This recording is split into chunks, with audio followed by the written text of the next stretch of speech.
नागपूर जिल्ह्यात काटोल आणि नरखेड तालुक्यामध्ये मोठ्या प्रमाणात संत्रा आणि मोसंबीची लागवड केली जाते. 7 महिन्यापूर्वी नागपूर जिल्ह्यामध्ये मोठ्या प्रमाणात अतिवृष्टी झाली. त्याच्यामुळे मोठ्या प्रमाणात संत्रा आणि मोसंबीची फळगळ झाली.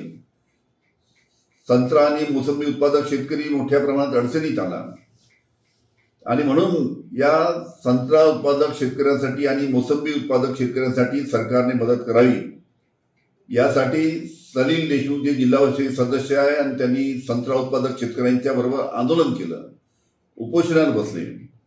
मी सुद्धा या भागाचा आमदार म्हणून त्यावेळेस विधानसभेमध्ये हा प्रश्न उपस्थित केला आणि राज्य शासनाने मोसंबी उत्पादक आणि संत्रा उत्पादक यांना मदत करावी यासाठी आग्रह धरला. विधानसभेच्या निवडणुकीच्या पहिलेच राज्य शासनाने संत्रा उत्पादक शेतकऱ्यांसाठी काटोल नरखेड तालुक्यातील 50 कोटी रुपये मंजूर केले.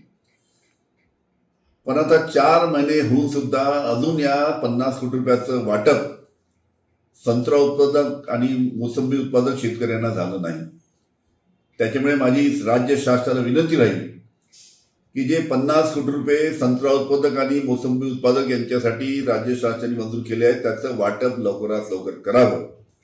हे जर वाटप लवकरात लवकर केलं नाही तर परत आम्हा सर्व संत्रा उत्पादक शेतकऱ्यांना रस्त्यावर उतरल्याशिवाय दुसरा मार्ग राहणार नाही. धन्यवाद.